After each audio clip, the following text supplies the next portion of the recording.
Viewers எல்லாத்துக்கும் வணக்கம், இனிய காலை வணக்கம். ஞாயிற்றுக்கிழமை இன்னைக்கு பொழுது எப்படி போயிட்டுருக்கு? எனக்கு நல்லபடியாக விடிஞ்சிருக்குதுங்க. எந்திரிச்சு துணி துவைச்சி போட்டாச்சு. இப்போ பார்த்தீங்கன்னா இந்த மரமெல்லாம் வந்து வெட்டலாம் அப்படின்னு சொல்லிட்டு ரெடி பண்ணியிருக்கிறோம். இது வருங்க, சப்போட்டாவெல்லாம் வெட்டலாம் அப்படின்னு சொல்லிட்டு எல்லாம் வெட்டி விடணும். மழை வெஞ்சிருக்குது, எல்லாம் பூச்சி விழுந்ததுனால வெட்டி விடலாம் அப்படின்னு சொல்லிட்டு இன்றைக்கி காலையில் பொழுது அதை வேலை பார்க்கலாம் அப்படின்ட்டு இருக்கோம். அந்த வேப்ப மரத்தில் வந்து தேன் கூடு கட்டியிருக்கு, அதையும் நான் எப்படி இருக்குன்னு காமிச்சிடுறேன். கலைக்கணும். இந்த வேப்ப மரம்லாம் படுத்துட்டு இருக்குது பாருங்கள், எப்படி இருக்குன்னு தொங்கிட்டு இருக்கு. மலைக்கு ஃபுல்லாக வந்து கட் பண்ணி விடணும். இந்த இதோட வந்து கட் பண்ணி விடணும், இதோட வெட்டி விடலாம் அப்படின்னு சொல்லிட்டு இருக்கோம். வாங்க, மழை பெஞ்சு எப்படி இருக்குது எங்கள் காடு பாருங்கள், அழகாக இருக்கா? தெரியாது, காமிக்கிறேன். நல்லா க்ரீனாக இருக்கும். சோளம் போட்டிருக்காங்களா, அதனால் க்ரீனாக இருக்குது. இங்கே பாருங்கள், இந்த தேன் கூடு தான் கலைக்கணும். தெரியுதா?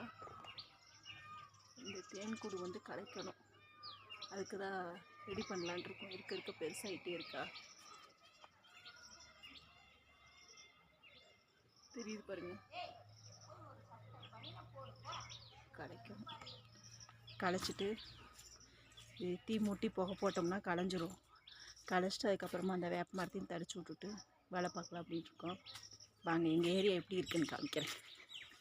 க்ரீனாக இருக்குங்க, சோளம் போட்டிருக்காங்களா, அதனால் க்ரீனாக இருக்கும் பார்க்குறக்கு. ஃபுல்லாக தளைஞ்சு நிற்கிது. இதெல்லாம் வீடுங்க, நிறைய வீடு கட்டி விற்கிறாங்கள்ல, அந்த மாதிரி வீடு இதெல்லாம். இங்கே பாருங்கள், அழகாக இருக்குல்ல? இதில் தாங்க நான் ஒரு ஃபோட்டோ எடுத்து நான் உங்களுக்கு போட்டேன். ஃபோட்டோ கூட இருக்கும், நான் இதில் யூடியூப்பில் போட்டுட்ருப்பேன். இதெல்லாம் வந்து சோளத்தட்டை தலைஞ்சுன்னா 4 வருஷத்துக்கு மேலே இருக்கும். 2 காடு மட்டும்தான் போட்டிருக்காங்க, நடுவில் மட்டும்தான் கொஞ்சம் போடலை அவங்க சோளத்தட்டை. பாருங்கள், நடுவில் மட்டும்தான் கேப் விட்ருப்பாங்க, மற்ற அந்த பக்கம் காடு போட்டிருக்காங்க. அப்படியே பச்சை பசேன்னு நல்லாயிருக்கு. இங்கே நல்லா இருக்கு, ஆனால் பார்க்கறக்கே.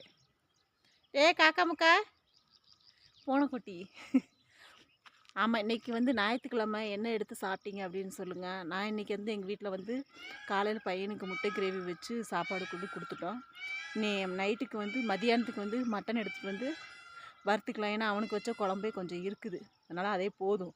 நான் வறுத்து வச்சிட்டோம்னா நைட்டுக்கு வந்தோம்னா நம்ம சாப்பாடு மட்டும் வடித்தோம்னா அதை சாப்பிட்டுக்கலாம். ரசம் வச்சு மட்டன் கிரேவி வச்சு சாப்பிட்டுக்கலாம் அப்படின்னு சொல்லிட்டு சரின்ட்டு போயிட்டு அவனுக்கு இன்றைக்கி வேலை இருக்குது. ஞாயிற்றுக்கிழமை அவங்களுக்கு லீவு இருக்காது எப்போவுமே, கடையில் தான் வேலையா, அதனால் வந்து அந்த பையனுக்கு வேலை இருந்துகிட்டே இருக்கும்.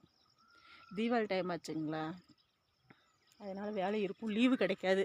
மேக்ஸிமம் நாமளாக பார்த்து லீவ் ஒன்றும் சனி ஞாயிறு லீவு போடக்கூடாது அவங்களுக்கு. மற்ற இட நாள் போட்டுக்கலாம். அவன் வேணான்ட்டான், இன்னும் ஒரு 20 நாள் தான் இருக்குது, 25 நாள் தான் இருக்குது தீபாவளிக்கு, அப்போ லீவ் போட்டுக்கலாம். இப்போ வேண்டாம், வெட்டியில் எதுக்கு டைம் வேஸ்ட் பண்ணிவிட்டு போனால் வருமானமாச்சும் வருமோ அப்படின்னு சொல்லி அவன் சொல்கிறேன். கரெக்டாக இப்போ எனக்குமே வேலை இருக்குது, மதியம் வரைக்கும் இருக்குது. மதியம் வரைக்கும் போகிறக்கு நம்ம வீட்டு வேலையை பார்க்கலாங்க. டெய்லி இந்த 8 மணிக்கு ஓடிக்கிட்டே இருக்க வேண்டியதாக இருக்குது. அதனால் நம்மளுக்கு கொஞ்சம் ரிலாக்ஸ் வேணும் அப்படின்னு சொல்லிட்டு இருக்கிறோம்.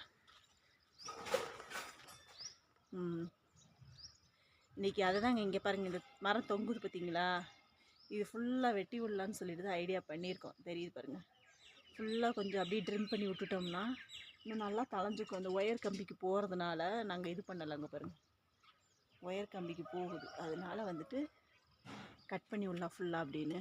எங்கள் வீட்டு முருங்கைப்பூ பாருங்க, காய் இருக்குங்க. இந்த எங்கள் அம்மா தூக்கி நிற்க வச்சுருக்காங்க, கீழே உரசுதுன்னு சொல்லிட்டு நிற்க வச்சுருக்காங்க. காய் பெருசுங்க இருக்குங்க. இங்கே ஒரு மரம் கூடி இருக்குது. இந்த மரம் தான் டேஸ்ட்டு, காய் நல்லா டேஸ்ட்டாக இருக்கும். இந்த மரத்து காய் வந்து ரொம்ப டேஸ்ட்டாக இருக்குது. இங்கே மழை பெஞ்சிருக்கு, தண்ணி சிலுங்குது. வாங்க வீடியோக்குள்ளே போகலாம்.